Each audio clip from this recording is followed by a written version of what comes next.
Mark stepped in, bringing with him the rain and a quiet, inexplicable awkwardness. His shirt clung to his body, raindrops dripping onto the wooden floor. He stood there like a child knocking on a stranger's door, his blue-gray eyes wet, not just from the storm, but from something deeper. I handed him a thick cotton towel, the one I usually wrap myself in after stepping out of the bath on cold days. "Thank you," he said, voice trembling. "I didn't mean to intrude, it's just—" "I know," I gently interrupted. "On nights like this, if neighbors don't take care of each other, then what's the point of living next door?" He smiled, the first smile I'd seen on him that wasn't just polite. It carried a trace of gratitude, a hint of embarrassment, and something that looked like relief. I led him into the living room. The candles still flickered on the table, casting warm light onto the ceiling like soft stains of comfort. In that moment, my little house, once filled with only me, suddenly felt alive. Mark sat down, wrapping his hands around the cup of tea I had brewed before the power went out. His hands still trembled slightly. I realized it wasn't from the cold, but from some emotion he hadn't yet named. "The tree fell and blocked the whole path," he said, eyes fixed on the candlelight. "I just moved here. Don't really have anyone to call yet. I saw your house still lit and thought maybe." "My name is Diane," I said with a smile. "And next time, don't hesitate. Just knock." We sat like that, surrounded by the steady rhythm of rain tapping on the roof and the occasional crackle of candlelight. Two strangers, two warm mugs, and a kind of understanding that needed no explanation. Mark spoke of his wife, who passed away 5 years ago, of living alone, of thinking he was okay. I listened quietly. Some stories don't need replies. They just need someone to sit with them and not look away. When it was my turn, I spoke of my former marriage. No tragedy, no betrayal. Just two people who stopped touching each other with their hearts. "It's strange," I murmured. "Loneliness isn't when you're alone. It's when someone is next to you and you still feel cold." Mark nodded, his eyes lingering where my hands were wrapped around my knees. "Silence," he said, "is what kills the fastest. Not storms." Another moment of silence fell between us, but this time, it didn't feel heavy. It felt like two people listening to music together, each hearing their own melody, yet still beating in rhythm. I reached out and gently touched his hand. Not with intention, not with reason, just a reflex when you see someone needing to touch something warmer than air. He placed his hand over mine, lightly, so lightly. But that touch didn't just grasp flesh.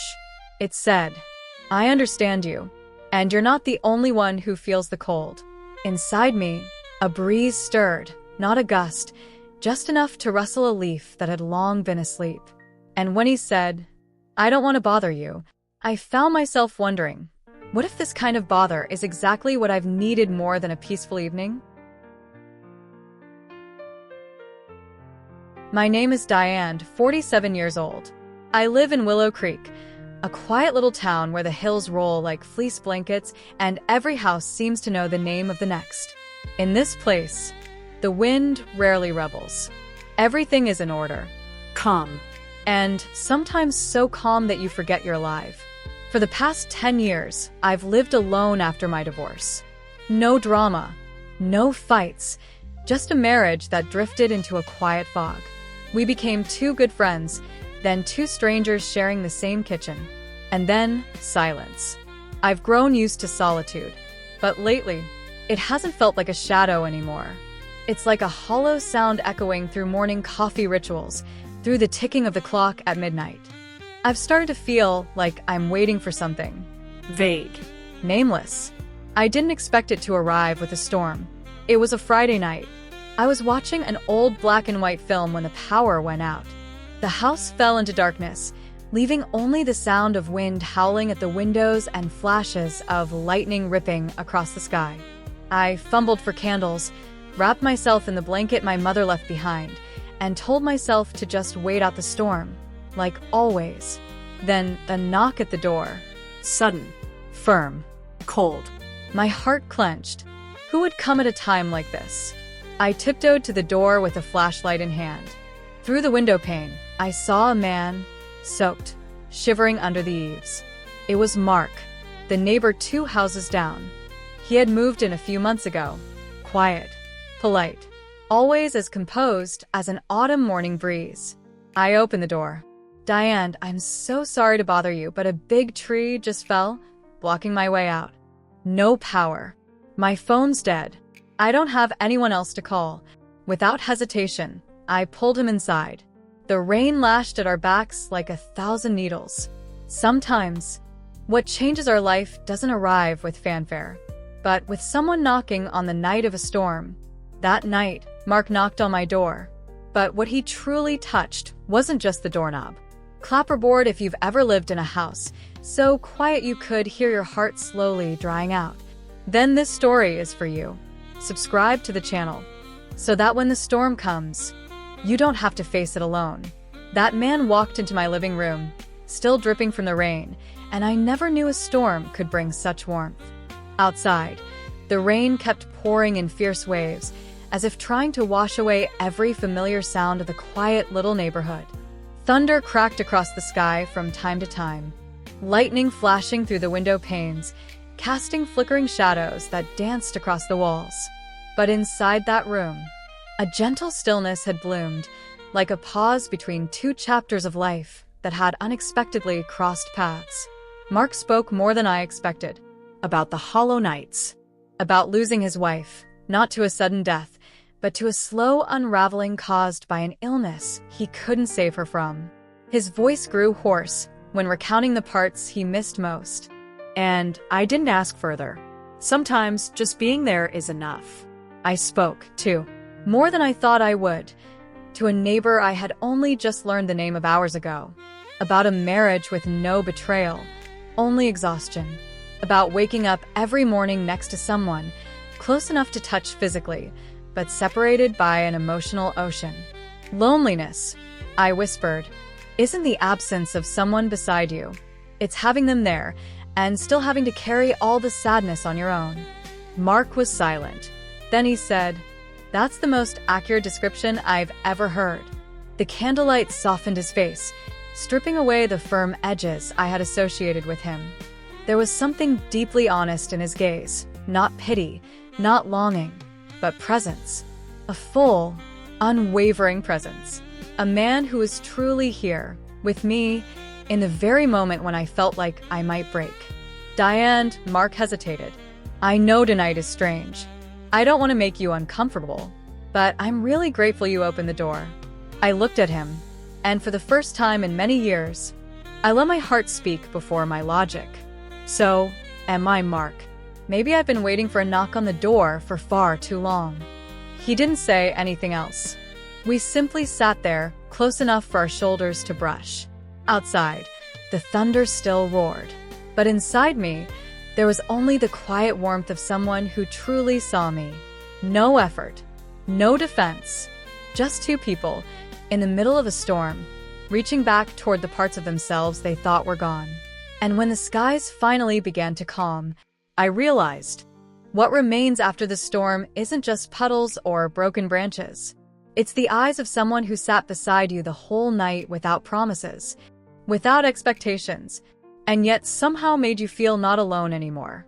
The next morning, sunlight slipped through the curtains, casting a soft golden glow across the wooden floor, warm and tender, like a gentle caress on a restless night's sleep. The storm had passed. Trees outside leaned wearily, a few broken branches scattered across the yard. There was no more rain, but inside me lingered the echoes of what had happened the night before, the longest night I'd lived through in many years. Mark left just as dawn broke. He apologized for staying so long. I didn't say much, just smiled and softly said, "If there's ever another storm, you'll know which door to knock on." He smiled back, eyes brighter than the first light spilling onto the porch. That afternoon, as I was gathering fallen branches from the yard, I saw Mark return. He wore an old t-shirt, with a saw and a coil of rope in hand. "The tree in front of my house fell over the fence," he said, his eyes holding a mix of awkwardness and gratitude. "But I think I could use some help. I didn't hesitate. Then let's clean it up together. Mark blinked in surprise, then laughed. I thought you'd say, well, I've got my own yard to deal with too. Ida. But these hands have been working alone for too long. I want to try working side by side for a change. We worked for nearly 3 hours, sawing, dragging, piling branches. Sweat soaked through our shirts. Resin clung to our hands, but I had never felt a post-storm afternoon so light, so free. During the breaks, Mark shared stories from his younger years. I laughed, really laughed, for the first time in what felt like forever. Not out of politeness, not to fill silence, but because joy was real again. And perhaps because for the first time, I didn't feel alone in my own yard. As the sun began to set, we leaned against Mark's porch railing, each with a glass of chilled lemonade. Diane, he said, gazing into the distance. Some storms come just to remind us how long we've been lonely without even knowing it. I didn't answer right away. I set my glass down, turned toward him, and looked carefully into his face. You know, I used to think that if someone touched me now, I might fall apart. But when you showed up last night, I didn't break. I began to come back. We fell into silence. But this silence wasn't empty. It was full, like a warm blanket draped over your shoulders after a long, cold day. That night, when Mark called, his voice felt like a gentle wave lapping at the quiet shore inside me. Diane, would you have dinner with me? Not out of formality, just because I want to see you without the candlelight. The next morning, sunlight slipped through the curtains, casting a soft golden glow across the wooden floor, warm and tender, like a gentle caress on a restless night's sleep. The storm had passed. Trees outside leaned wearily, a few broken branches scattered across the yard. There was no more rain, but inside me lingered the echoes of what had happened the night before, the longest night I'd lived through in many years. Mark left just as dawn broke. He apologized for staying so long. I didn't say much, just smiled and softly said, "If there's ever another storm, you'll know which door to knock on." He smiled back, eyes brighter than the first light spilling onto the porch. That afternoon, as I was gathering fallen branches from the yard, I saw Mark return. He wore an old t-shirt, with a saw and a coil of rope in hand. "The tree in front of my house fell over the fence," he said, his eyes holding a mix of awkwardness and gratitude. "But I think I could use some help." I didn't hesitate. "Then let's clean it up together." Mark blinked in surprise, then laughed. "I thought you'd say, well, I've got my own yard to deal with too." Ida. But these hands have been working alone for too long. I want to try working side by side for a change. We worked for nearly 3 hours, sawing, dragging, piling branches. Sweat soaked through our shirts. Resin clung to our hands, but I had never felt a post-storm afternoon so light, so free. During the breaks, Mark shared stories from his younger years. I laughed, really laughed, for the first time in what felt like forever. Not out of politeness, not to fill silence, but because joy was real again. And perhaps because for the first time, I didn't feel alone in my own yard. As the sun began to set, we leaned against Mark's porch railing, each with a glass of chilled lemonade. "Diane," he said, gazing into the distance. "Some storms come just to remind us how long we've been lonely without even knowing it." I didn't answer right away. I set my glass down, turned toward him, and looked carefully into his face. You know, I used to think that if someone touched me now, I might fall apart. But when you showed up last night, I didn't break. I began to come back. We fell into silence. But this silence wasn't empty. It was full, like a warm blanket draped over your shoulders after a long, cold day.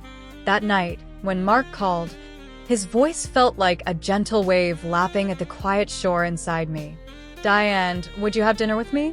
Not out of formality, just because I want to see you without the candlelight.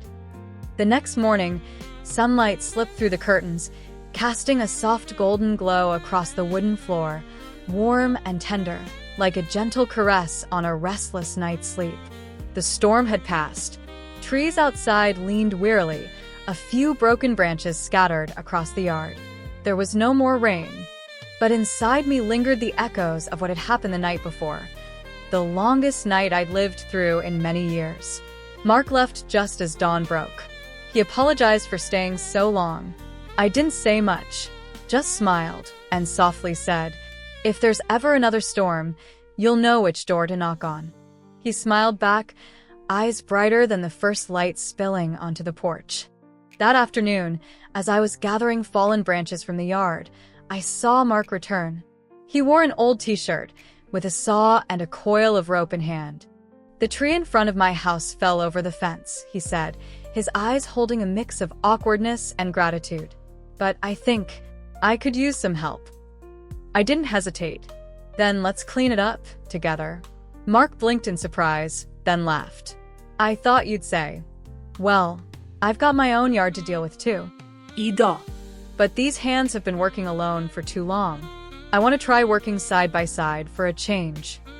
We worked for nearly 3 hours, sawing, dragging, piling branches. Sweat soaked through our shirts, resin clung to our hands, but I had never felt a post-storm afternoon so light, so free. During the breaks, Mark shared stories from his younger years. I laughed, really laughed, for the first time in what felt like forever. Not out of politeness, not to fill silence, but because joy was real again, and perhaps because for the first time, I didn't feel alone in my own yard. As the sun began to set, we leaned against Mark's porch railing, each with a glass of chilled lemonade. "Diane," he said, gazing into the distance, "some storms come just to remind us how long we've been lonely without even knowing it." I didn't answer right away. I set my glass down, turned toward him, and looked carefully into his face. "You know, I used to think that if someone touched me now, I might fall apart. But when you showed up last night, I didn't break. I began to come back." We fell into silence. But this silence wasn't empty. It was full, like a warm blanket draped over your shoulders after a long, cold day. That night, when Mark called, his voice felt like a gentle wave lapping at the quiet shore inside me. "Diane, would you have dinner with me?" Not out of formality, just because I want to see you without the candlelight. A few days after that dinner, Mark came by one soft, sunlit afternoon, carrying 2 cups of coffee and a small box. We sat on the porch, where the lavender had just begun to bloom in its first clusters of purple. I thought he'd come to chat, as he had recently, but something was different this time. In his eyes, I saw a certain stillness, like he was about to give something away, something that mattered. He opened the box and took out an old photograph. It was Lisa, his late wife. She was beautiful, not in a dazzling way, but in the gentle way of someone who had been deeply loved. Her eyes sparkled. Her smile was real, meant not for the camera, but for the person holding it. Mark placed the photo in the palm of my hand. "I've carried this in my wallet for 5 years," he said, his voice as soft as breath. "Every day, as a way to remind myself not to forget." I looked at him and said nothing, because I knew this wasn't about comparison. It was a ritual of farewell, not to Lisa, but to the past. I never thought I'd show this to anyone, but today, I want to fold it, place it back in the box, not to forget, but to make space for something new. I didn't cry, but something softened inside me. A man who could admit he had once loved deeply, had once lost terribly, and now dared to open his heart again. That doesn't require promises or poetry. It requires courage. I placed my hand gently over his. His palm was warm, Still. Steady. "She was loved with your whole heart. I don't want to replace anything, but if there's a space left, I want to enter it simply as myself." Mark held my hand. This time, it was not a trembling grasp. It was deliberate, grounded. We didn't kiss. We didn't rush. But in that moment, as the photo was folded, and Mark's eyes met mine the way one looks toward sunlight breaking through clouds, I knew a door in his heart had opened, and a quiet door in me creaked gently. like a hinge not touched in years. That night, lying alone, I finally understood. Sometimes, the most profound things don't come with confessions of love, but through a silent act. When someone chooses to set the past down, just so they have enough hands to hold the present, ready for Chapter 7 whenever you are. That weekend, Mark took me up into the mountains, to a small, old wooden cabin nestled among pine trees, facing a quiet lake. The road twisted and turned, wind threading through my hair, the air thick with birdsong and the scent of damp pine needles. I didn't ask why. I didn't need to. We both understood. Some silences aren't meant to be explained. They're meant to be lived together. The cabin was small, simple, but clean. There was a fireplace, a worn armchair, and shelves of old books. Mark lit the fire. I brewed the tea. And just like that, an afternoon passed, no rush. No social media, no clock. That evening, after a simple meal, we sat close together on the long wooden bench in front of the fireplace, wrapped in the same wool blanket. The flames danced on the wooden walls, casting a soft glow across Mark's eyes. A kind of light I've only seen in people who have lost, and still choose to love. Diane, he said softly, I brought this not out of certainty, but out of hope. He reached into his coat pocket and pulled out a small box wrapped in deep blue velvet. Inside was a delicate ring, simple, not extravagant, but so graceful it stole my breath. Before I could respond, Mark continued, slowly and firmly. I won't promise there won't be empty days. I won't promise I'll always be right or always be strong. But I promise this, I'll always knock. No matter the storm, would you build a home with me? One where we can both take shelter in each other? I didn't cry, but my heart tightened, as if someone was gently holding it from the inside. I nodded, then laughed, because sometimes acceptance doesn't need fanfare. It only needs two people who know they're stepping into the same chapter. Mark slid the ring onto my finger. It fit perfectly, as if it had been shaped by all the silent nights we had once lived through. We embraced, long and quiet, not a hug of passion, but of trust. The fire still crackled in the hearth, and outside the cabin, the wind still blew, but it no longer felt cold. The next morning, I woke to sunlight streaming through the glass windows and the gentle call of forest birds. And in that moment, I understood. The storm didn't come to tear down the roof. It came so I could find the right person to build it back up again. I never thought something as simple as watching my husband's friend's dog could set off a ripple that would quietly shake the foundation of my life. But that's how it started. No loud crash. No warning. Just a quiet evening, scented with lavender candles and soft jazz humming from the corner of the living room.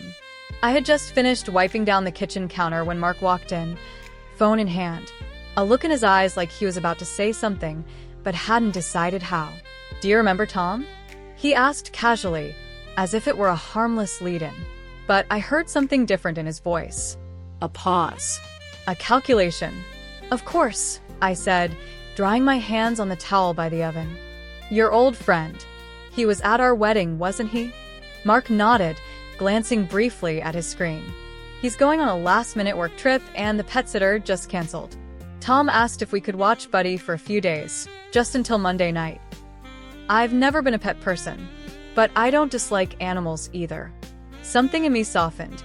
Tom had gone through a rough divorce a few years back. Lived alone. Maybe Buddy was the one steady companion he had left. Yeah, sure. I think I can manage, I said. Mark smiled, leaned in to kiss my forehead. I knew you'd say yes. He'll bring Buddy over tomorrow morning. The next morning, I was still in my robe, nursing a cup of coffee, when the doorbell rang. Tom stood there, shirt slightly unbuttoned, hair tousled like he'd rushed over.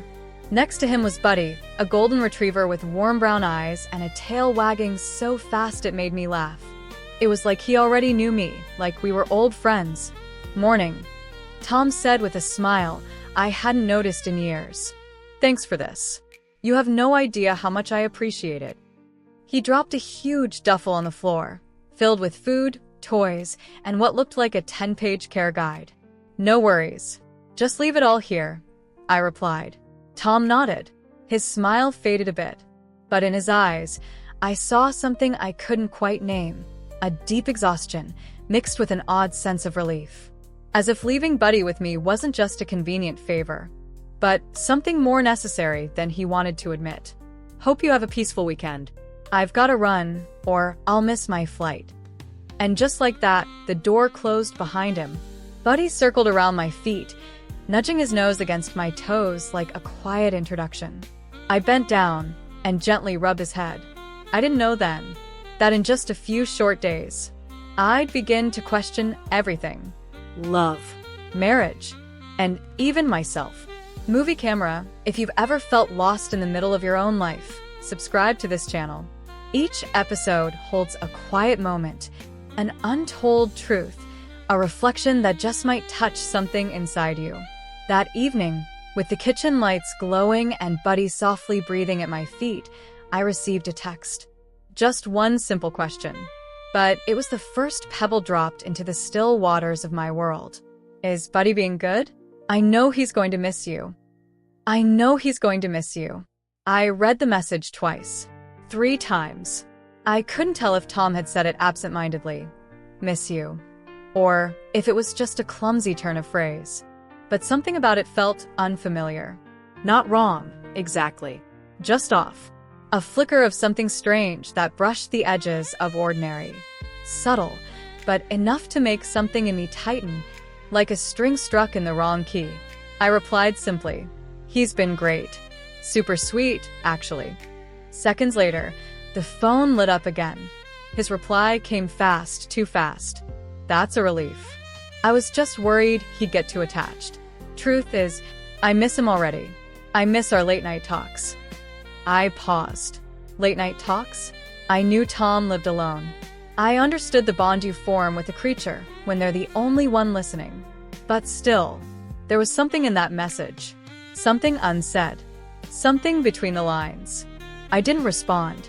Instead, I set the phone down and looked at Buddy, who was now curled up beside me, his head resting gently on my leg, breathing slow and steady. Peaceful. Warm. Unjudging. There was something oddly familiar in his gaze, like I wasn't just watching someone's dog, but holding a piece of someone's soul. Something deeply human, hidden in the silence. I didn't sleep well that night. I tossed and turned. Mark had fallen asleep early, his breathing calm and even, the way he always was, measured, steady, safe. But as I lay there listening to that steady rhythm, I felt a distance, not because of Tom, but because I suddenly realized how long it had been since I had seen myself, really seen myself. I was Mark's wife, the mother of 2 nearly grown kids, the homemaker, the office worker, the dependable one. But who was I when I didn't belong to those roles? The next morning, I got up earlier than usual, Made coffee. took Buddy for a walk. The early sun was soft and golden, but something inside me felt hollow, restless. My phone buzzed in my pocket. A new message from Tom. "Can I call you for a minute? Just one." I stared at the screen for a long time, and finally I typed back, Sure. I sat down on the couch. Buddy curled up beside me, tilting his head slightly as the phone began to ring. A part of me wanted to ignore it. Another part needed to know what was making my heart race like this. "Hello." "Hey." Tom's voice filled my ear, low, slightly rough from lack of sleep, but unmistakably clear. Warm. Unfamiliar. I tried to keep my tone light. "You're calling pretty early." I thought maybe something was wrong. He exhaled. Not laughing, not rushed. No. "Nothing's wrong.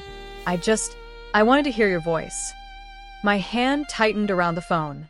Suddenly, the room felt smaller, more intimate, more dangerous. "Tom, I know. I shouldn't. I didn't plan to say anything. But I think I've been holding this in for too long." Silence. The kind of silence that makes your heart skip, not out of fear, but out of anticipation. That quiet moment right before a truth you've sensed for a long time finally gets a name. I think about you. More than just as my friend's wife. More than I ever let myself admit. I didn't have time to react. His words hit the air like a crystal glass dropped on a tile floor, sharp, irreversible, impossible to take back. You're the person I see when everything else fades, he said, his voice dropping, stripped of anything but truth. My breath caught. Every rule, every boundary I'd ever lived by came flooding in, telling me this was wrong, telling me this line should not be crossed. But instead of saying no, I heard myself ask, "How long have you felt this way?" A pause. Then slowly, he answered, "Longer than I should have." I hung up after that, but I wasn't the same woman I had been 10 minutes earlier. Something had been touched, woken up, given wings. Not because of Tom, but because of the way he said it. And because in that moment, I realized something quietly devastating. I hadn't felt seen in a very, very long time. I hadn't felt chosen. The next morning, I couldn't look Mark in the eye as I handed him his coffee. I hadn't done anything wrong, but inside me, something had started, and there was no going back to where I began. Mark sat across from me at the breakfast table, newspaper in hand, coffee steaming, white dress shirt half-buttoned like every other morning. But today, I looked at him longer than usual. For the first time in years, I really looked, not the kind of glance you give someone out of habit, but the kind where you try to remember what you used to see. It felt like staring at an old painting that's hung on the wall for a decade. So familiar, you've stopped truly noticing it. Mark. The man who used to make me laugh so hard I cried with one silly joke. The man who got down on one knee in the rain to propose because he couldn't wait for it to stop. The man who carried me over the threshold of our first apartment when we had nothing but a thin mattress and a few unfinished dreams. Now.